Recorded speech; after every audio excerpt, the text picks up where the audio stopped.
श्रीराम आणि कृष्ण या अवतारांना आणि अवतार कार्यांना आपण प्रथम प्रणाम करूया. पण आपला आजचा विषय आहे रामभद्र, जे रामाचंच एक नाव रामभद्र आहे. आणि एका ओळी स्थापकाय च धर्मस्य सर्व धर्म स्वरूपिणे अवतार वरिष्ठाय रामकृष्णाय ते नमः.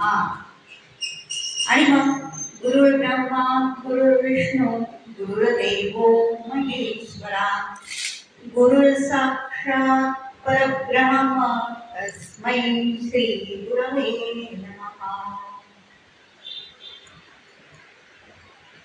रामाय रामभद्राय रामचंद्राय वेदसे रघुनाथाय नाथाय सीतायाः पतये नमः. रामरक्षेचा 27वा श्लोक आणि रामरक्षेचा 12वा श्लोक आहे. राम रामेति रामभद्रेति. तर राम, रामभद्र, रामचंद्र ही सगळी रामाचीच नावं आहेत. पण मग वेगळं काय आहे त्याच्यात? तर त्याचं थोडंसं आपण उपनिषदांमध्ये काय सांगितलंय त्याचा थोडासा अभ्यास सांगणार आहे. की राम या शब्दाची उत्पत्ती किंवा राम हा व्यक्ती म्हणून नंतर पाहणार आहोत, पण राम या शब्दामध्ये काय आहे आणि त्याचं कार्य काय आहे आणि रामभद्र म्हणजे काय, रामचंद्र म्हणजे काय. तर चैत्र शुद्ध प्रतिपदा ते चैत्र शुद्ध नवमी हा राम उत्सव आपण संपूर्ण भारतभर आणि परदेशात सुद्धा साजरा करतो. तर कशासाठी साजरा करतो? तर त्या राम अवताराच्या कार्यासाठी आणि प्रत्यक्ष राम या व्यक्तीसाठी आणि प्रत्येकात असलेल्या आत्मारामाचा तो उत्सव आहे. आपल्या प्रत्येकामध्ये आत्माराम आहे. आत्मा काय आहे माहिती आहे आपल्याला सगळ्यांना, पण त्यातलं जे चैतन्य तत्व आहे तो म्हणजे राम. प्रत्येक माणसातलं आत्मतत्व आहे. हे आत्मतत्व जे चैतन्य देणारं असतं तो म्हणजे राम. म्हणजे साध्या सरळ भाषेत राम म्हणजे चैतन्य तत्व. हे रामाची व्याख्या आपल्याला माहिती झाली. आता रामाच्या अनेक नावांची स्तुती रामरक्षेमध्ये केली. राम सहस्र नामावली सुद्धा आहे. त्यापैकी रामचंद्र, रामभद्र आणि राम ह्या तिन्हींचा उल्लेख अशासाठी करायचा आहे की राजा दशरथ रामाला राम म्हणत असत. माता कौसल्या रामाला रामभद्र म्हणत असे आणि माता राणी कैकेयी रामाला रामचंद्र म्हणत असे. आता दशरथाचा पुत्र म्हणजे दशरथाचा तो प्राण होता, म्हणून दशरथ राजा रामाला राम म्हणत असे. राम आहे तर दशरथात राम. दशरथ राजाचा तो प्राण आहे म्हणून दशरथ राजा रामाला राम म्हणत असे. आणि माता कौसल्या ही रामाला रामभद्र म्हणत असे. आता राम म्हणजे काय आपण बघितलं. भद्र म्हणजे काय? तर भद्र म्हणजे आनंद देणारा, कल्याण करणारा, सर्वांचं कल्याण करणारा, मुक्ती देणारा, असे अनेक अर्थ भद्र. ओम भद्रम कर्णेभिः शृणुयाम देवा आपण म्हणतो की नाही का? तर कानाला सुद्धा चांगलं वाटावं, कानाने मी जे ऐकते त्यामुळे माझं भलंच व्हावं असा त्याचा अर्थ आहे. म्हणून रामभद्र हे माता कौसल्या म्हणत असेल आणि कैकेयी रामचंद्र म्हणत असेल. तर कैकेयी रामचंद्र का म्हणत असेल? तर कैकेयीला सारखं दुःख व्हायचं की आपण रामाला वनवासात पाठवलं. पण एकीकडे लोभ पण होता की माझ्या पुत्राला गादीवर बसवायचं आणि त्याला राज्य म्हणजे त्याला राज्य देणार असेल तरच त्यांनी दशरथाशी लग्न केलेलं आहे या अटीवर. आणि त्याप्रमाणे तिने ते करवून घेतलं. पण हे सगळं करत असताना सुद्धा रामाने तसूभर सुद्धा नाराजी दाखवलेली नाही. जे काही घडत होतं ते अत्या आनंदाने त्यांनी ऍक्सेप्ट केलं, स्वीकारलं. आणि तो इतका शांत राहत असेल, लक्ष्मण त्याच्यावर चिडत असेल, भरत त्याच्यावर चिडत असेल, कैकई कितीही त्याच्याशी वाईट वागू दे, किंवा कौसल्या मातेचा चेहरा त्याच्याकडे बघून कितीही बारीक होऊ दे, पण रामामध्ये कधीही फरक पडला नाही. इतका तो चंद्रासारखा शांत होता, म्हणून त्याला रामचंद्र असं काही म्हणला म्हणतो. तर राजा दशरथ पुकारते थे राम, माँ कौसल्या पुकारती थी रामभद्र, राणी कैकेयी पुकारती थी रामचंद्र, असं हिंदी मधल्या रामायणाच्या पुस्तकामध्ये आहे. आता ह्या तिन्ही शब्दांची उत्पत्ती कशी झाली हे रामतापनीय उपनिषदामध्ये सांगितलेलं आहे. रामतापनीय उपनिषद. तर आपले जे अनेक उपनिषद आहेत, 31 उपनिषद प्रमुख आहेत, त्यापैकी अथर्ववेदाशी संबंधित असलेले 31 उपनिषदांपैकी हा एक सगळ्यात लहान उपनिषद आहे आणि तो अथर्ववेदाशी संबंधित आहे. आणि त्याचं वर्गीकरण वैष्णव उपनिषद म्हणून केलेलं आहे. विष्णूची उपासना करणारे ते वैष्णव. मग त्यांचं उपनिषदामध्ये वर्णन सगळी विष्णूची स्तुती, विष्णूबद्दल जे काही असेल महत्वाचं ते सगळं त्यामध्ये लिहिलेलं आहे. आणि राम रहस्य ह्या उपनिषदाचं हिंदू देवता ह्या रामाला सदैव समर्पित वैष्णव उपनिषद ही झालेली आहे.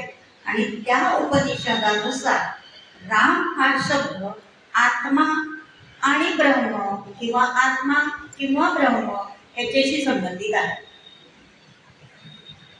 म्हणजे आपण जे राममूर्ती पूजतो ती प्रत्यक्ष राम अवताराची मूर्ती पूजतो, पण आपण जे देव म्हणून त्यांना मानतो तो आत्मा परब्रह्म म्हणून तो राम आहे.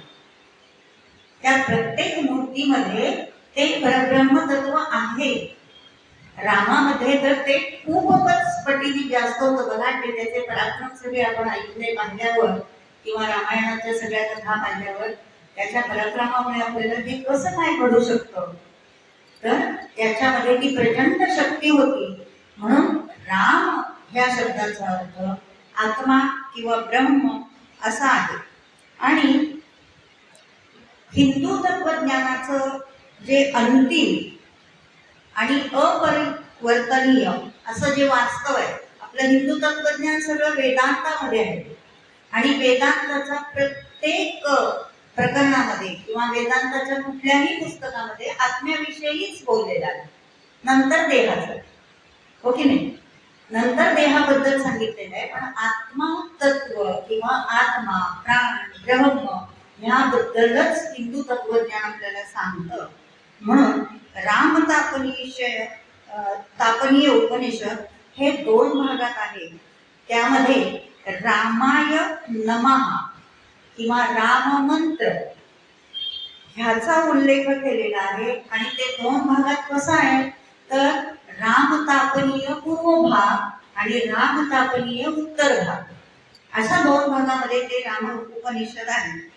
तर रामपूर्व तापनीय विभाग हे विभाग कशावरून केलेले आहेत, तर जाबाला नावाचं उपनिषद आणि मांडुक्य नावाचं उपनिषद या 2 उपनिषदांमधून ते तत्व घेतलेले आहे. आणि त्यामुळे त्याचे 2 भाग केलेले आहेत. आणि ते कशासाठी, तर ह्या दोन्ही उपनिषदांमध्ये रामायणामध्ये जे व्यक्तिचित्र आहे त्यांचं रहस्य प्रकट केलेलं आहे.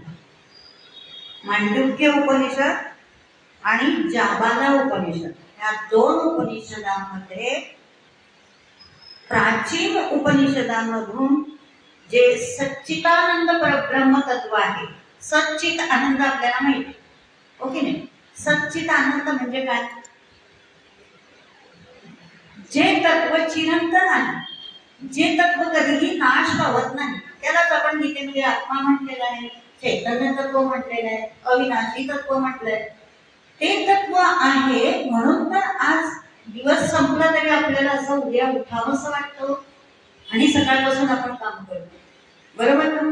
रात्री कितीही वाटलं की नको आता कंटाळा आला तरी सुद्धा आपण तेवढ्याच उत्साहाने उठतो आणि आपण कामाला लागतो. कशामुळे? तर ते चिरंतन तत्व जे आहे, अविनाशी तत्व जे आहे, त्या तत्वामुळे आपण जीवन जगत असतो. ते तत्व अविनाशी प्रत्येकामध्ये आहे, फक्त ते प्रगट व्हावं लागतं. कोणाचं कमी जास्त प्रमाणात प्रगट होतं, कोणाचं होत नाही. पण चैतन्य तत्व हे प्रत्येकामध्ये आहे आणि तेच हे सच्चिदानंद तत्व हे ब्रह्मचैतन्याच्या हे चैतन्य तत्व जे आहे हे उपनिषदात सांगितलेलं आहे की हे जे चैतन्य तत्व आहे हे त्याच्या 4 अवस्था आहेत आणि त्या 4 अवस्था म्हणजे जो श्लोक आहे, रामाय रामभद्राय रामचंद्राय वेधसे. हे 4ही वेधसे म्हणजे सृष्टीचा निर्माता. विद्युत शब्दावरून वेधसे आलेला आहे, याचा अर्थ सृष्टीचा निर्माता. मग रामाय हा शब्द काय आहे? स्वतःचं अस्तित्व दाखवणार. आपलं अस्तित्व केव्हा आपण दाखवतो? आपल्यामध्ये प्राण असतो तेव्हा. एखादा माणूस निष्प्रभ असेल तर आपण त्यांच्या याच्यात ते राहत नाही, बरोबर की नाही? आपलं अस्तित्व आपण केव्हा दाखवतो? तर आपलं चैतन्य तत्व एकदम जागृत असतं, आपल्यात प्राण असतात आणि ते प्राण शक्ती आपण वापरत असतो, त्यावेळेला त्याला रामाय असं म्हटले. रामभद्राय म्हणजे काय? तर ही आपलीच अवस्था, आत्म्याचीच अवस्था, पण ती आनंद देणारी अवस्था आहे, मुक्त अवस्था. मुक्त अवस्था, मुक्त म्हणजे काय? मोक्ष हा शब्द खूप मोठा वाटतो. मोक्ष म्हणजे खूप मोठा वाटतो आणि मोक्ष आणि मुक्त एकच आहे. पण मुक्त म्हणजे काय? तर सर्व कर्मबंधनातून आपण जेव्हा मुक्त होतो, बंधन कुठलंच बंधन नाही, ना वासनेचं बंधन ना कर्माचं बंधन. मग कुठल्या बंधनात अडकतो आपण? फक्त परमेश्वर तत्वाच्या बंधनात जेव्हा अडकतो तेव्हा आपण खूप आनंदी असतो. बघा, आपण घरातून सगळं आवरल्यानंतर जेव्हा देवळात जातो तेव्हा त्या मूर्तीला नमस्कार केल्यावर किती आनंद होतो. तेव्हा मुक्त अशा अवस्थेत असतो आपण की फक्त त्याची माझी भेट व्हायला पाहिजे. त्या मूर्तीचं जे चैतन्य तत्व आहे त्या तत्वाशी माझी भेट झाली की मला आनंद मिळतो. म्हणून आनंद देणारा तो रामभद्र आहे. आणि रामचंद्र म्हणजे शांतता, शांततेची अवस्था आहे, स्वस्थता देणारी जी अवस्था आहे, शांतता देणारी जी अवस्था आहे ती रामचंद्र. म्हणून कैकाने रामाला रामचंद्र म्हणतात. कारण स्वतः काही किती तापट असू दे, स्वतः काही कितीही अग्रस्थिती असू दे, पण तिच्या समोर नेहमी राम हा शांतच बसलेला आहे. म्हणून रामचंद्र हे नाव कैकेयीने दिलेलं आहे आणि शांतता देणारी अवस्था म्हणजे रामचंद्र. आणि वेधसे म्हणजे सृष्टी करता. अर्थातच या सृष्टीचा करता हा कोण आहे? विष्णू. पालन पोषण करणारा तो आहे, हो की नाही? तीन जणांच्या हाती या सृष्टीचा सर्व कारभार सोपवलेला आहे. उत्पत्ती, स्थिती आणि लय. ब्रह्मदेव, विष्णू आणि शंकर हे 3 जण सगळं कंट्रोल करत असतात, हो की नाही? आपले राज्याला कंट्रोल नाही करतात, काही वर त्या 3 देवता नक्की बसल्यात, त्यांचं चोखं काम करत असतात, बरोबर की नाही? ह्या सृष्टीवर खूपच अंधाधुंदी झाली किंवा अनाचार मानला तर शंकर महाराज प्रगट होतात, हो की नाही? जिथे असं जाणवतं की तिथे माणसाची उत्पत्तीच नाहीये अशा ठिकाणी ब्रह्मदेव प्रगट होतात आणि एवढ्या सगळ्या जनतेला चारा पाण्याची व्यवस्था हे विष्णू देवता करत असते. आपल्याला वाटतं नसतं, पण ह्या 3 देवांना या निर्गुण निराकार परमात्म्याने नेमून दिलेलं आहे आणि 3 जण हे काम करत असतात. आता रामाय म्हणजे दशरथाचा प्राण, आत्माच तो दशरथाचा मोठा पुत्र म्हणजे आत्मा. दशरथाचा प्राण, आत्मा, दशरथाचा मोठा पुत्र. आणि सच्चिदानंद तत्वातील प्राणतत्व म्हणजे राम. तर सत 3 भाग, सत, चित, आनंद. सत म्हणजे काय? जे सत्य आहे. आपण दासबोधातही शिकतो आणि सगळ्या अध्यात्मामध्ये पण शिकतो. असत काय आहे? हा प्रपंच असत आहे. असत का बरं आहे? कारण तो भासमान आहे. कारण आज मला खूप आनंद झालाय, मला अमुक घेतलं तमुक घेतलं, माझी ही गरज पूर्ण झाली, उद्या लगेच दुसरी निर्माण होते, परवा लगेच तिसरी निर्माण होते. किंवा आज मी देवदर्शनात जाऊन आले, तेवढा कुठला आनंद, परत डोक्यात संसाराचे विचार चालू आहे, म्हणून ते असत आहे. पण परब्रह्म हे सत आहे. जगाच्या पाठीवर कुठेही गेला तरी ते तुम्हाला आनंदच देतं. पण प्रपंचातल्या गोष्टी ह्या सत नाही, असत आहे, भासमान आहे. पण आपण भासमान गोष्टींना बोलतो. तर सत म्हणजे काय? तर सत म्हणजे तो चिरंतन निर्गुण निराकार ब्रह्म. चित्त म्हणजे काय? चिरकाल मिळणार आहे तो. आज तुम्ही आहात नाही आहात, तुमच्या वासना आहेत नाही आहेत, तो असणारच आहे. जन्म मृत्यूच्या घरात आपण अडकतोय, पण तो अनादिकालापासून आहे. चित्त आहे, कायमस्वरूपी आहे, चिरस्वरूप आहे, म्हणून तो चित्त. आणि हे दोन्ही तत्व आहेत म्हणून आपल्या जगण्याला आनंद आहे. ते दोन्ही तत्व नसते तर आपल्याला आनंद मिळालाच नसता. का नसता मिळाला? कारण प्रपंच हा दुःखाचाच आहे. दुःखाचा म्हणजे खूप दुःखाचे डोंगर आपण बघतो तसं नाही, पण असमाधानी आहे, अतृप्तता आहे, आसक्ती आहे त्याच्यामध्ये. त्याच्यामुळे त्याला पूर्णत्व नाहीच. मग पूर्णत्व कोणाकडे आहे? तर सत जे आहे त्याच्यामुळे आहे. चिरंतन राहणार जे आहे त्याच्यामुळे आहे. आणि जे सत आहे, चिरंतन आहे, तेच आनंद देणार आहे. म्हणून सच्चित आनंद अशाशी संबंधित ही तिन्ही अक्षर आहेत. रामाय, रामभद्राय आणि रामचंद्राय. हे म्हणजे सच्चित आनंद या तीनची ती प्रतीक आहे. तर आणि एरवी सुद्धा आपण ओम तत्सदिती असा उल्लेख करू. मग ओम मध्येच मुळात हे तीन ब्रह्मा विष्णू महेश आहेतच. आणि ते सुद्धा कसे आहेत? सत आहेत, चिरंतन आहेत, आनंद देणारे. असा उल्लेख केला जातो. आणि म्हणून रामाय, रामभद्राय, रामचंद्राय, वेदस्य म्हणजे सगळ्यात शेवटी तो परमात्मा सृष्टी करता तो. आता आपल्या रामाकडे येऊया, राम अवताराकडे येऊया. राम अवतारामध्ये आपल्या सगळ्यांना माहीत आहे की कित्येक वर्ष दशरथाला पुत्रप्राप्ती नव्हती. आणि त्यासाठी मग त्यांना एका ऋषींनी सांगितलं की तुम्ही पुत्र कामेष्टी यज्ञ करा. त्याप्रमाणे दशरथ राजाने पुत्र कामेष्टी यज्ञाचा आरंभ केला, म्हणजे योजना केली. आणि पुत्र कामेष्टी यज्ञ केला त्यावेळी ऋष्यशृंग ऋषींकडून तो करवून घेतला. ऋष्यशृंग ऋषी. तर त्यावेळेचे ऋषी सुद्धा अतिशय शक्तिमान होते. शक्तिमान अशासाठी त्यांच्या वाणीमध्ये जबरदस्त शक्ती होती. म्हणून तो जो यज्ञ केला, तो यज्ञ कुंडाचे मंत्र एकीकडे चालू आहे आणि ऋष्यशृंग ऋषी मंत्र म्हणतायत. मंत्र म्हणत असताना यज्ञाच्या ज्या ज्वाला प्रकट होत आहेत त्या ज्वाळातून एक प्रचंड लाल बुंद अशी प्रचंड मोठी प्रगट झाली. आणि अजूनही हे अनुभव येतात, तुम्हाला माहित आहे. अजूनही हे अनुभव येतात. देवीचे जेव्हा चंडीयाग केले जातात तेव्हा त्याच्यातून देवीचं रूप प्रगट होतं. विष्णू याग केले जातात तेव्हा कृष्णाचं रूप प्रगट होतं. गणेश याग केले जातात तेव्हा गणेशाचं रूप प्रगट होतं.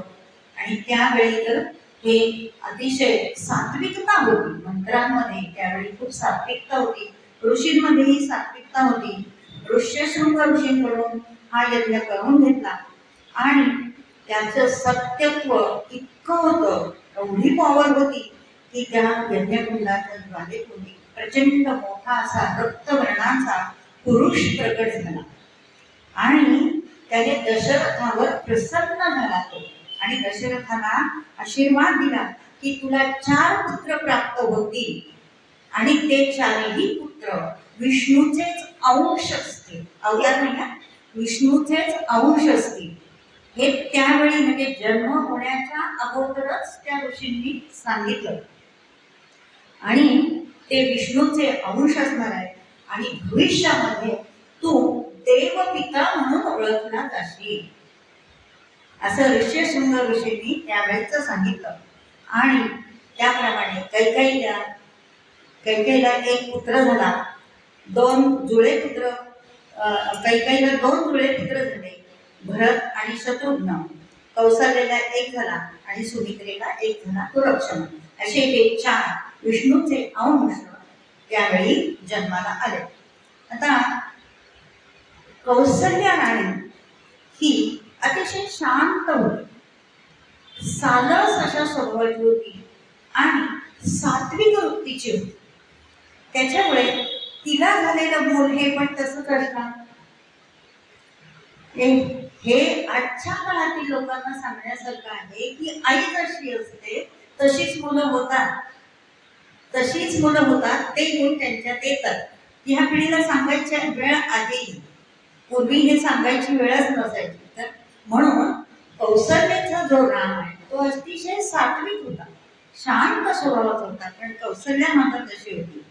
आणि ती कुठली होती तर दक्षिण कौसल देशाचा राजा हनुमान आणि कुरुची राणी माहेश्वरी ही चंद्रवंशी होती आणि कौसल देशाचा राजा मात्र सूर्यवंशी होता. म्हणजे सूर्यवंशाचा राजा आणि चंद्रवंशाची राणी, असं सूर्य आणि चंद्र ज्याला आपण परमेश्वराचे डोळे म्हणतो, असे दोन्ही घराणं एकत्र येऊन त्यांचीही कौसल्या आणि तिला झालेला मुलगा हा राम. तर कौसल्याने जन्मा अगोदरच आपल्या मुलाचं नाव राम ठेवायचं आहे असं ठरवून ठेवलं. तर का ठरवून ठेवलं आणि नंतर त्याला भद्र हे पुढे तिने विशेषण लावलं. भद्र म्हणजे कल्याण करणारा, आनंद देणारा. अर्थातच कौसल्या मातेला तो राम झाल्यानंतर, कारण इतक्या वर्षांनी मूल झाल्यानंतर तिला नक्कीच आनंद झालेला होता, आनंद देणारा. खरोखर राम हा तसाच निघाला आणि कौसल्या माता तिला रामभद्र असं म्हणतात. रामभद्र हे परमात्म्याचं चित्त स्वरूप दाखवणार आहे हे असं आत्ताच बघितलं. आता त्याचं नुसतं नाव घेतल्यानं सुद्धा परमेश्वराचं ते चैतन्य स्वरूप आपल्याला दिसतं. रामाचं नुसतं नाव घेतलं तरी ते दिसतं. आणि खरोखरच विष्णूचा 7वा अवतार म्हणून या पृथ्वी तलावर राम प्रकट झाला. आणि असं वर्णन आहे, नामदेवांनी पण केलेलं वर्णन आहे आणि इतर संतांनी पण वर्णन केलेलं आहे की राम जन्मला तेव्हा त्याच्या पावलांवर, तळपायांवर सगळी शुभचिन्ह होती. शंख, चक्र, गदा, पद्म, स्वस्ती अशी सगळी शुभचिन्ह जन्मल्याबरोबर त्याची गुलाबी पाय आणि ही सर्व चिन्ह होती असं वर्णन आहे. तर आणि राम जन्मल्यानंतर अयोध्या नगरीचं पूर्ण रूपच पालटून गेलं. अयोध्या नगरीचं पूर्ण रूप पालटून गेलं आणि राम जन्मल्याबरोबर लंकेचंही रूप पालटून गेलं. राम जन्मल्याबरोबर लंकेचंही रूप पालटलं आणि अयोध्येचं पण रूप पालटलं आणि सर्व शुभ शकुन घडत गेली. ऋष्यशृंग ऋषींनी रामाचं मुलाखीत असं सांगितलं होतं जन्माच्या अगोदर की हा एक आदर्श पुत्र असेल, धैर्यशील, शौर्यवान, धर्माला अनुष्ठान करणारा, धर्मानुष्ठित असा आदर्श राजा असेल असे त्याचं भाकीत तो जन्मण्यापूर्वीच त्या ऋषींनी केलेलं होतं. आणि तो एकवचनी, एक बाणी असे, ज्याच्या कोदंडाच्या नुसत्या टणत्कारानं अवघ्या कुविचारांच्या प्रवृत्ती नाश पावतो. हे शब्द जसेचे तसे वापरण्याचं हे निवून मी तेवढ्यासाठी, कारण बघा ना, कुविचारांच्या नुसत्या टणत्काराने असा शब्द त्यांनी वापरला की सगळ्या कुप्रवृत्तींचा नाश होईल. नुसता त्याने धनुष्य काढून असा आवाज जरी आला, तो लावलाय म्हणाला, तरी सात्विक ज्या रेज आहेत, सात्विक लहरी आहेत, त्या वातावरणात पसरतील आणि लोकांच्या निराशा पळून जातील, असं वर्णन त्यांनी केलेलं आहे. आणि तो पुरुषोत्तम असेल, पूर्ण अवतारी पुरुष असेल, सर्व संकटांना सामोरं जाऊन सुद्धा सर्व संकटांचं गणन करणारा आणि जे सृजन आहे, चांगले लोक आहेत, त्यांना तो आनंद देणाराच असणार आहे. षडरिपूंवर त्यांनी विजय मिळवलेला असेल आणि सर्व षडरिपूंचे बंधन तोडल्यामुळे त्याला बंध मोचक असंही म्हटलं जाईल. बंध मोचक किंवा मर्यादा पुरुषोत्तम म्हणून त्याची ख्याती होईल, असं भाकीत ऋष्यशृंग ऋषींनी आधीच करून ठेवलं होतं. विष्णूचा अवतार म्हणून त्याची मूर्ती प्रत्येक मानवाच्या हृदयामध्ये घर करून बसेल. आणि हे आज आपण बघतोय, ओके नाही? जे भाकीत पूर्वी, आता भविष्यात विश्वास ठेवत नाही, पण पूर्वीच्या ऋषींचं ज्ञानही तेवढं प्रगल्भ होतं, कारण तेवढी पॉवर होती, सात्विकता होती, म्हणून ते खरं ठरायचं. आणि तसंच तसंच घडलं. आणि प्रत्येकाच्या अंतःकरणाच्या गाभाऱ्या त्याची पूजा होती. काय सुंदर वाक्य आहे की प्रत्येकाच्या अंतःकरणाच्या गाभाऱ्या त्या रामाची पूजा होईल आणि प्रत्येकासाठी तो आत्मा राम असेल. त्याच्या नुसत्या शरवर्षावर म्हणजे त्यांनी बाण सोडला की दानवता म्हणजे जे आसुरी लोक आहेत त्यांचा पूर्ण नाश होईल आणि आसुरी वृत्ती सुद्धा नाश होईल, भस्मसात होईल, असं भाकी ऋष्यशृंग ऋषींनी केलं होतं. अशा ह्या रामाचा जन्म होण्यापूर्वी माता कौसल्येला सुद्धा श्री विष्णूंनी दृष्टांत दिला होता आणि प्रत्यक्ष दर्शन दिलं होतं. चतुर्भुज रूपामध्ये दर्शन दिलं. म्हणजे ती माता कौसल्या सुद्धा केवढी पवित्र माता असली पाहिजे की जिला साक्षात विष्णूंनी दर्शन दिलं आहे. आणि कसं दर्शन दिलंय तर चतुर्भुज, शंखचक्र गदाधारी असं चतुर्भुज मन मोहक असं त्याचं रूप होतं. सुहास्य वदन होतं. जेव्हा दर्शन दिलं कौसल्याला तेव्हा त्या विष्णूचं हास्य, सुहास्य वदन होतं. सावळी आणि रसरशीत अशी मूर्ती, रसरशीत चेहरा, सावळा रंग, गळ्यात वैजयंती माळा, पायी तोडर, हाती कोदंड आणि भाळी केशराचा गळा, अशा रूपात कौसल्याला दर्शन दिलं. आणि खरोखरच त्या अलौकिक अशा ईश्वरी तत्वाचं बालरूप माता कौसल्याच्या पोटी आलं आणि ते प्रत्यक्षात तिने पाहिल्यावर तिला आनंदाश्रू आले. प्रत्यक्ष मातेने ते रूप पाहिलं आणि तिला आनंदाश्रू आले की हो, मला विष्णूंनी इथे दर्शन दिलं, तोच हा माझा राम आहे. आणि त्यामुळे माता कौसल्या अतिशय आनंदी होती. अनेक शुभ शकुन घडत होती, घडणार होती. रामभद्र हा अयोध्येत आला आणि आसुरी रावणाच्या लंकेमध्ये अशुभ चिन्ह दिसू लागले. जेव्हा अशा शक्ती, दैवी शक्ती येतात तेव्हा आपसुकच आसुरी शक्ती लोप पावल्या जातात, हा सिद्धांत आहे. आणि म्हणूनच ही रामाचा जन्म झालाच, पण त्याच्याबरोबर ही तिच्या 3 भावंडांचाही जन्म झाला आणि ती हळूहळू थोडी मोठी व्हायला लागली. आणि थोडीशीच मोठी झाली, 3-4 वर्षाची झाल्याबरोबर वसिष्ठ ऋषींच्या आश्रमात त्यांची मृत्यू झाली. वसिष्ठ ऋषींनी त्यांना आश्रमात ते घेऊन गेले.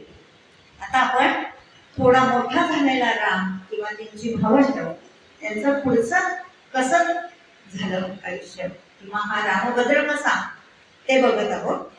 तर वसिष्ठ ऋषींनी ह्या सगळ्यांना अस्त्र आणि शस्त्रविद्या यामध्ये प्रवेश केला. कारण तो युद्धाचाच काळ होता. क्षत्रिय होते, युद्धाशिवाय तेव्हा फक्त युद्ध आणि युद्धच. अनेक राक्षस त्यावेळी होते आणि राक्षसांना ठार करणं याच्यासाठीच अवतारी कार्य असतं. हे आपण बघितलंय. तर त्यांना युद्धामध्ये आणि शस्त्रविद्यामध्ये प्रवीण केलं. आणि नुसतं ते शस्त्रविद्या आणि तेवढंच नाही, तर त्यांना संस्कृत, वेद आणि इतर उपनिषद यांचाही अभ्यास करायला लावला वशिष्ठ ऋषींनी. आणि सगळ्या भावंडांनी, या चारही भावंडांनी ह्या उपनिषदातील तत्व, वेदांतील तत्व यांचा अभ्यास केला. आणि नुसता अभ्यास केला नाही, तर ती तत्व आचरणात आणण्याचा त्यांनी प्रयत्न केला. आणि म्हणून आपण गीतेत शिकतो, परित्राणाय साधूनां विनाशाय च दुष्कृतां धर्मसंस्थापनार्थाय संभवामि युगे. तर प्रत्येक वेळी धर्माची स्थापना करण्यासाठी अशा लोकांचा जन्म होत असतो. आणि ह्या भगवंत वचनाप्रमाणे थोडासा मोठा झाल्याबरोबर रामाने ह्या आसुरींचं नाश केला. त्यामध्ये सगळ्यात महत्वाचे कोण होते, तर मारीच ऋषी आणि त्राटिका राक्षसी. मारीच ऋषी आणि त्राटिका राक्षसींचा वध करण्यासाठी गुरु वसिष्ठांनी रामाचीच निवड केली. त्यांना इतर पण शिष्य दिसत होते, पण त्यांना खात्री होती की रामच या राक्षसाचा वध करू शकेल. म्हणून रामाचीच निवड त्यांनी केली. आणि रामाने अगदी सहजपणे त्राटिका राक्षसींना मारणं सोपं काम नव्हतं. प्रचंड मोठी होती ती, अकराळ विकराळ होती. पण रामाने एका बाणामध्ये त्या दोघांनाही ठार केलेला नाही. ही भावंड गुरुकुलामध्ये अभ्यास करत होती. आणि त्यांची पद्धत अशी होती की गुरुकुलामध्ये पहाटे उठायचं, सगळं संस्कृतचं वाचन स्तोत्र करायचं आणि सगळं अवगत झाले की गुरूंसमोर येऊन बसायचं. गुरूंसमोर येऊन बसल्यानंतर गुरूंची स्तुती करायची. स्तुती पण स्तोत्र असतात, ती म्हणायची सगळ्यांनी. आणि मग गुरूंची स्तुती पण स्तोत्र म्हटलं की गुरूंचे आशीर्वाद घ्यायचे. आणि वसिष्ठ ऋषी असं रोज त्यांना आशीर्वाद देत असत. रोज वेगळा चांगला आशीर्वाद वसिष्ठ ऋषी त्यांना देत असत. आणि मगच बाहेर, आश्रमाच्या बाहेर काम करण्यासाठी पडायचं. अशी ती आश्रमाची पद्धत होती. आणि वसिष्ठ ऋषींनी त्यांना तत्वज्ञानही शिकवलं, शस्त्रविद्या शिकवली, अस्त्रविद्या शिकवली, विज्ञान शिकवलं, गणित शिकवलं, नीतिशास्त्र, युद्धकौशल्य शिकवलं आणि अनेक विद्यांमध्ये त्यांना पारंगत केले.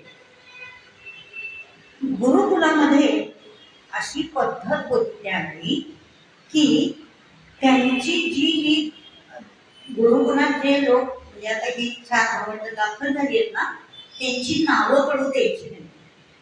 कुठल्या कुलातून ते आले ते पण कळू द्यायचं नाही, अशी पद्धत होती.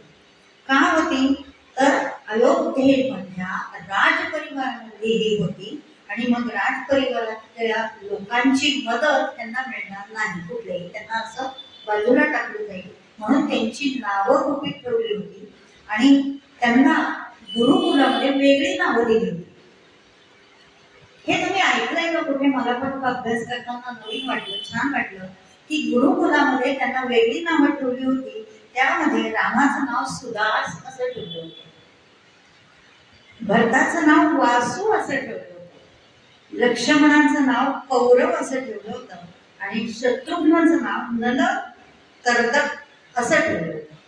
अशी वेगवेगळी नावं त्यांची ठेवली होती. आणि गुरुकुलामध्ये अभ्यासाव्यतिरिक्त ते स्वयंपाक करत असत. झाडझूड म्हणजे पूर्वी ते करायचेच, पण पुस्तक करणं ही गोष्ट नाहीये. त्याच्यामध्ये ही शिकवण आहे की विनम्रता आली पाहिजे. तिथली स्वच्छता करणं, स्वयंपाक करणं, आपल्या गुरूंना खाऊ घालणं करून, इतर आपल्या बरोबरच्या मित्रांना खाऊ घालणं आणि हे सगळं विनम्रतेने करणं, नीतिमूल्य जपणं, हे सगळी शिकवण त्या गुरु. आणि एवढंच नाही तर गुरूंची सेवा करायची. ही कामं राजकुमार असला तरी करावी लागत होती. मग अशा ह्या 4ही भावंडांना राजकुमार होते तरी ती कामं करत असत. आणि त्यामुळे विनम्रता अंगी येऊन जीवनाचं ध्येय काय असलं पाहिजे याची जाणीव होती. म्हणून ही कामं त्यांना दिली जायची. जीवन ध्येयाची पूर्ती करता येईल असंच शिक्षण वसिष्ठ ऋषींनी त्यांना दिलं होतं. आणि राम भद्र म्हणजे स्वधर्माचा पालन करणारा व इतरांना आनंद देणारा असा तो रामभद्र. आणि त्याच्या कार्यावरून आपल्याला हे सगळं प्रत्येक वेळी जाणवतं की तो इतरांना आनंद देणारा कसा होता. तर आणि दुसरं राम असा होता की स्वतःच्या देशावर प्रेम करून देशाचं भलं करणारा ही त्याची वृत्ती होती मुळातच. म्हणजे लगेच आपली तुलना आताच्या परिस्थितीशी येते, हो की नाही? तर त्याची वृत्तीच मुळात अशी होती की माझ्या देशाचं भलं झालं पाहिजे आणि माझ्या देशाचा स्वधर्म मी पाळला पाहिजे असा देशाचा भलं करणारा असल्यामुळे वसिष्ठ ऋषींना 2 शिष्य खूप आवडत असत. त्यामध्ये एकाचं नाव मत्स्य होतं आणि दुसऱ्याचं राम. त्यापैकी राम त्यांना जास्त आवडत असत वसिष्ठ ऋषींना. म्हणजे वसिष्ठ ऋषींचा लाडका शिष्य कोणी विचारलं तर राम असं आपल्याला सांगायला हरकत नाही. आणि रामाचं वसिष्ठ ऋषींचं सतत एक वाक्य असायचं ह्या सगळ्या शिष्यांना, काय? सत्य, कर्तव्य आणि निष्ठा. सत्य, कर्तव्य आणि निष्ठा हे 3 गुण रामाने गुरु वसिष्ठांकडून घेतले होते आणि त्याचप्रमाणे तो वागत होता. वेळोवेळी जेव्हा वसिष्ठ ऋषी खोटं बोलत असेल काही कारणासाठी, म्हणजे त्याच्यात प्रसंग दिलेत त्यांनी की ह्या कारणासाठी खोटं बोलले, या कारणासाठी, आणि मग त्यावेळी ते रामाने विचारलं तुम्ही खोटं का बोलला? तर वसिष्ठ ऋषींनी त्यांना समजावून सांगितले की नाही, कोणाचं भलं होणार असेल तर खोटं बोलावं लागतं. पण रामाला ते तेव्हा काही पटत नव्हतं, तर मनावर हेच ठरलेलं होतं की सत्य, कर्तव्य आणि निष्ठा या 3 गोष्टी रामाच्या मनावर पूर्णपणे ठसल्या होत्या. राम एक कुशल योद्धाच नव्हे तर त्याचं वर्तन सुद्धा कुलीन असं होतं, कुळाला शोभेल असं होतं. रघुवंशाचा तो होता आणि रघुवंशाचा होता म्हणजे सूर्याचा जो श्वकुवंश आहे त्या घराण्यातला होता. आता सूर्याचं आपण बघतो, सूर्याचं काम काय आहे तर सगळ्या जगाला प्रकाश देणं, सगळ्या जगाला ज्ञान देणं. सूर्यावरच्या ज्ञान प्राप्त करू शकत नाही, ओके ना? किंवा सगळ्यांना जीवन देणं आणि हे सगळं निष्काम वृत्तीने काम करणं हे सूर्याचं काम. त्या घराण्याचा हा वंशज होता म्हणून सूर्यवंशी असंही आम्हाला म्हणतात, रघुवंशी असंही म्हणतात. आणि आता कुटुंबाबद्दल म्हटलं तर आमचं खूप प्रेम होतं, आपल्या भावंडांबद्दल खूप प्रेम होतं. ते आश्रमात राहत होते तरी राम मोठा या नात्याने भावंडांशी खूप प्रेमाने वागत असत. तर एकदा काय झालं, मला हे छान वाटलं म्हणून सांगितलं. एकदा काय झालं आणि भावंडांना काही झालं तरी तो सगळी जबाबदारी स्वतःवर घेत असेल की माझ्यामुळे झालं. एकदा लक्ष्मणाच्या खांद्यावर एक झाडाची फांदी जोरदार पडली आणि भयंकर मोठी दुखापत झाली. अर्थातच आश्रमातली मुलं तिकडे आईला काळजी असणार, असं काही झालं माझी मुलं सुखी आहेत की नाही. तर आणि मग तो लक्ष्मण खूप असा त्रास, वेदना होत होत्या त्याला. आणि राम त्याच्या शेजारीच झोपलेला होता. रामाने परमेश्वराला म्हटलं की माझ्या लक्ष्मणाच्या रामा वेदना मला दे, त्याच्यामुळे काही पाप घडलं असेल आणि त्याला वेदना होत असतील त्या सगळ्या वेदना मला होऊ दे, पण माझ्या लक्ष्मणाला वेदना होऊ देऊ नको. इतकं प्रेम आपल्या भावाबद्दल होतं.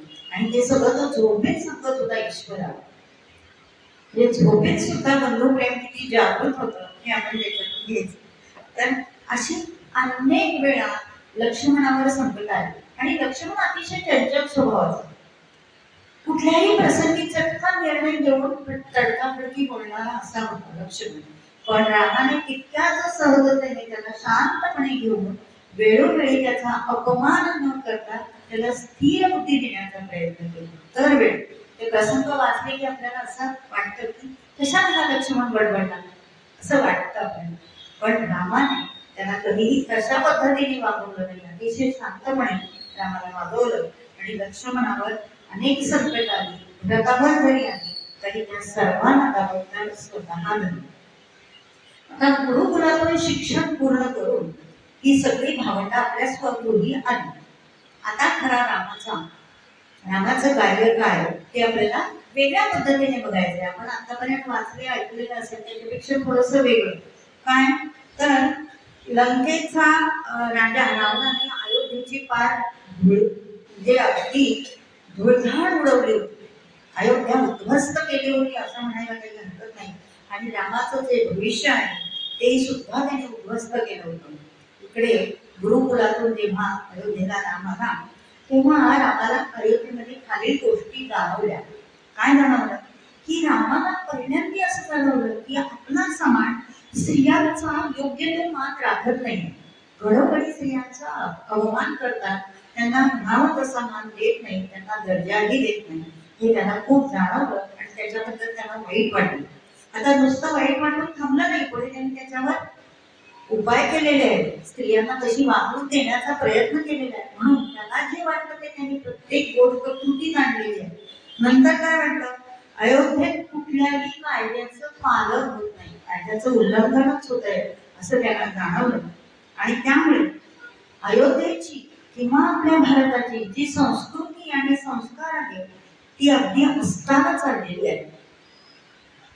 ती म्हणजे त्यांनी अगदी खालच्या पातळीचा स्तर गाठला आहे हे रामाला खूप जाणवलं. शेवटच्या स्थितीत ही आपली हिंदू संस्कृती किंवा भारताची संस्कृती लयाला चालली हे त्याला खूप खटकलं. आसुरी वृत्तीच्या दबावाखाली सगळी जनता वावरत आहे हे पण त्याला जाणवलं. आसुरी वृत्ती फार वाढलेली आणि त्या आसुरी वृत्तीच्या दबावाखाली जनता वावरते. आसुरी वृत्तीला तोड देत नाही. आणि म्हणून त्यासाठी काय झालं पाहिजे की जेव्हा आसुरी वृत्तीच्या दबावाखाली माणसं वागतात तेव्हा माणसाला त्याच्यातील देवत्वाची ओळख करून देणारा कोणीतरी राजा असावा लागतो किंवा कोणीतरी अधिकारी व्यक्ती असावी लागते, जी आपल्या मोदीजींनी केलेली आहे. प्रत्येक त्यांच्या कृतीतून आपल्याला दिसतं देवत्वाची कशी त्यांनी प्रत्येक माणसामध्ये देवत्वाची ओळख करून देणार. म्हणजे गंगा त्यांनी सुधरवली, नद्या सुधरवल्या.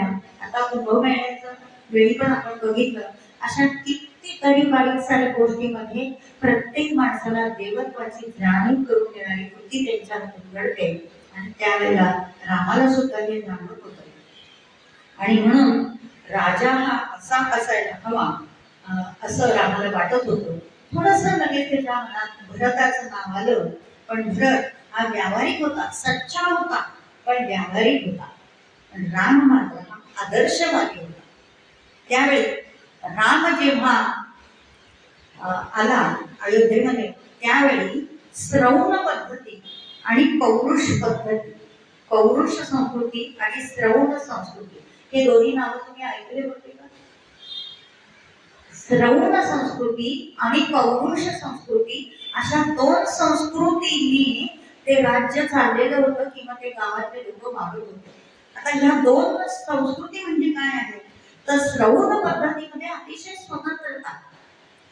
स्वतंत्रता होती आणि नेते आपल्या स्वतःच्या जबाबदारीकडे पाठ फिरवत होते. हे आताही काही अंशी आहे, काही अंशी नाहीये, पण काही अंशी आजही श्रवण पद्धती आहे. आणि पौरुष संस्कृतीमध्ये काय होतं तर असहिष्णुता आणि कर्मठपणा, हा असहिष्णुता आणि कर्मठपणा ही वृत्ती त्यांच्यामध्ये दिसून येत होती. तर हे ह्या दोन संस्कृतीमध्ये अयोध्येमध्ये गोंधळ झाला होता. आणि या अशा पद्धतीमध्ये जे वाईट लोक आहेत त्यांना खूप फावतं आणि शत्रूंचा प्रभाव त्यावेळेला वाटतो. श्रवण पद्धतीमध्ये स्वैराचारामुळे भारतात पडलेल्या ज्या फुटी आणि अकार्यक्षमता यांची वाईटातली वाईट उदाहरणं रामाने स्वतः डोळ्यानं पाहिली. बघा त्याची राजनीती कशी होती किंवा जगा आपल्या राज्यकारभार किंवा आपल्या देशाकडे बघण्याची दृष्टी कशी होती तर हे त्याच्या लक्षात लगेच आलं. आणि पौरुष पद्धतीमध्ये बेसुमार शत्रू निर्माण होतात आणि ह्या शत्रूंशी प्रेमाने संवाद साधणं सुद्धा कठीण होत होतं. हे रामाला लक्षात आलं, रामाला ह्याचं ज्ञान झालं. आणि त्यामुळे त्याचा त्या दोन्ही संस्कृतीचा सुवर्णमध्य साधून देशाचं कल्याण कसं होईल, देशाला आनंदी आणि सुखी कसं ठेवता येईल याचा विचार सतत राम करत असत. ह्यावर गुरु वसिष्ठांनी हे आता रामाच्या डोक्यात जे विचार झाले ते वसिष्ठांना लगेच कळत होते आपल्या शिष्याच्या मनात काय चाललंय, कारण ते तेवढं कळतं. मग गुरु वसिष्ठांनी रामाला विचारलं की तुझ्यावर जबाबदारी आली तर तू यामधली कोणती पद्धत स्वीकारशील, असं वसिष्ठांनी रामाला उत्तर दिलं. रामाने मग त्यांना उत्तर दिलं की फार सुंदर आहे, माझ्या मातृभूमीमध्ये प्रति स्थिरता येण्यासाठी व या महान देशासाठी प्रयत्न करणं हे माझं प्रथम कर्तव्य. माझा देश महान आहे आणि त्याच्यामध्ये स्थिरता येण्यासाठी प्रयत्न करणं हे माझं प्रथम कर्तव्य. आणि मग त्यावेळी सूर्यवंशी अशी पौरुष जीवन पद्धती आणि चंद्रवंशी अशी आपल्या पितरांचा म्हणजे देवांच्या श्रवण पद्धतीचा वारसा पुढे चालवण्यासाठी दोन्हींचा सुवर्ण मध्य मी गाठील, असं रामाने वसिष्ठांना उत्तर दिलं.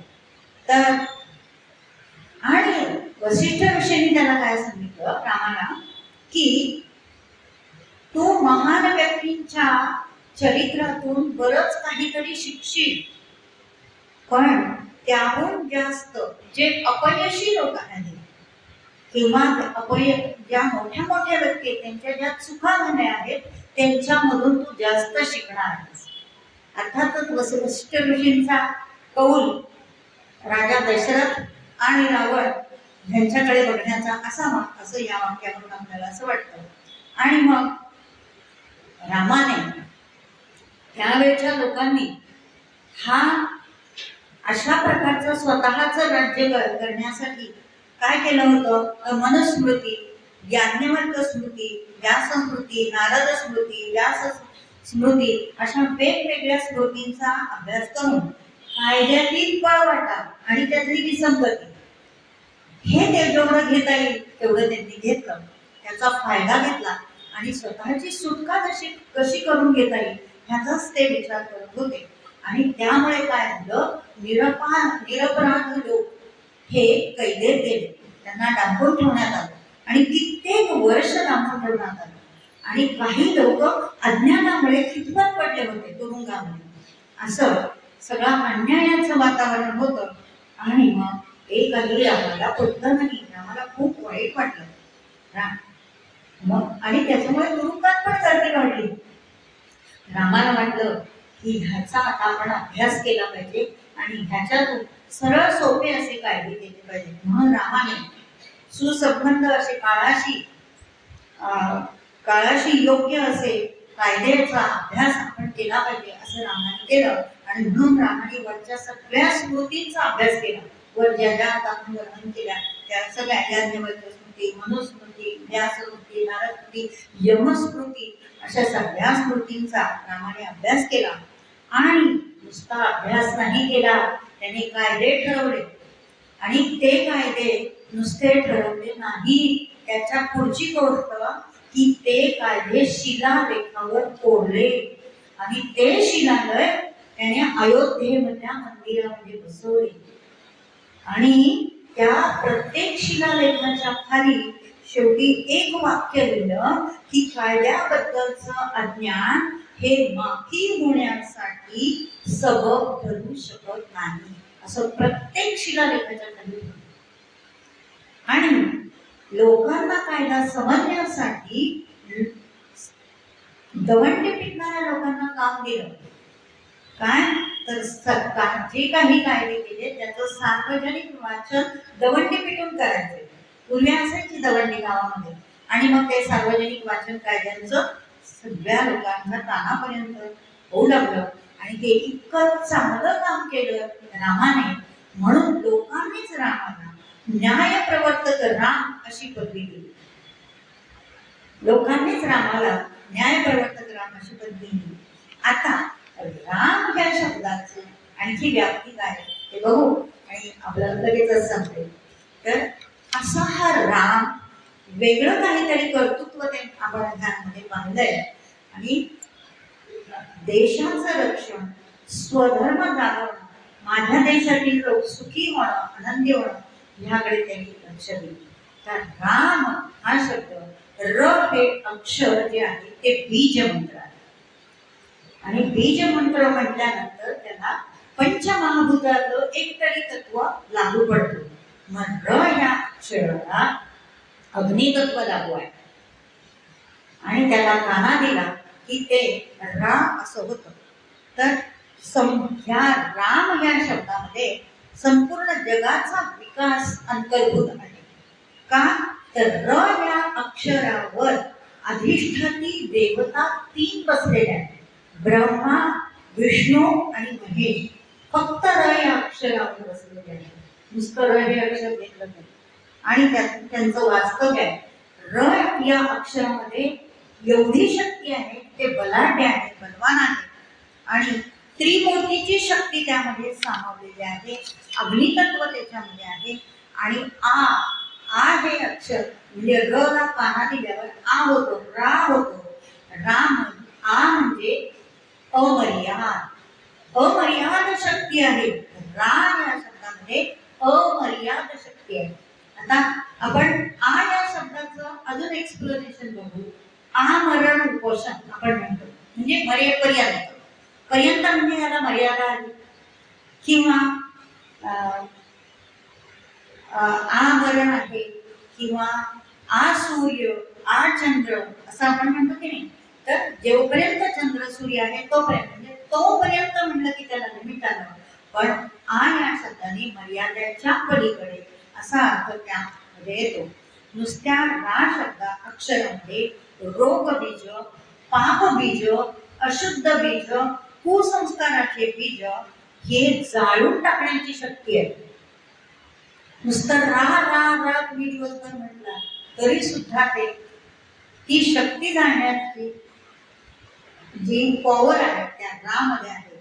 आणि राचा उच्चार अधिकाधिक वेळा जर आपण सुद्धा केला तर आपल्यातल्या सुद्धा दुष्ट शक्ती जळून खाक होतात. हे विज्ञानाने सुद्धा सिद्ध केलेलं आहे. आणि म या अक्षराने सुख आणि संपत्ती प्राप्त होते. म्हणजे एकीकडे दुष्ट शक्ती निघून जातात आणि म या अक्षराने सुख आणि संपत्ती प्राप्त होते. एकूण काय, राम हा शब्द आपण सतत म्हणला पाहिजे. म्हणजे रामाचा जप जर कंठातून केला तर तामसी शक्ती पळून जातात. आणि भगवान शंकरांनी हे स्वतः अनुभवलंय. ही सगळ्यांना आपल्याला कथा माहिती आहे की भगवान शंकरांनी कंठात नाम धारण केल्यामुळे हलाहल विष प्राशन केलं तरी त्यापासून ते बचावलेले आहे. आकार हा अतिसूक्ष्म लहरीमुळे निर्माण होतो. आकार त्या ज्या ध्वनीची स्पंदन आहे ती अतिसूक्ष्म लहरीमुळे. म्हणून आ चंद्र, आ सेतू, आता जसं सांगितलं तसं. तर राम आणि राम म्हणून वातावरणातील अतिसूक्ष्म लहरी आपल्यापर्यंत येण्यासाठी, कारण ज्या स्थूल लहरी आहेत त्या आपसुकच येतात, पण अतिसूक्ष्म लहरी ह्या नेहमी चांगल्या असतात आणि त्या आपल्यापर्यंत येण्यासाठी नेहमी रामाचा उच्चार केला पाहिजे. राम र या अक्षरामुळे ऊर्जा मिळते. नुसती ऊर्जा मिळत नाही तर बुद्धीलाही तेज येते. सूक्ष्म स्वरूपातील अग्नितत्व आपल्याला जागृत होतं.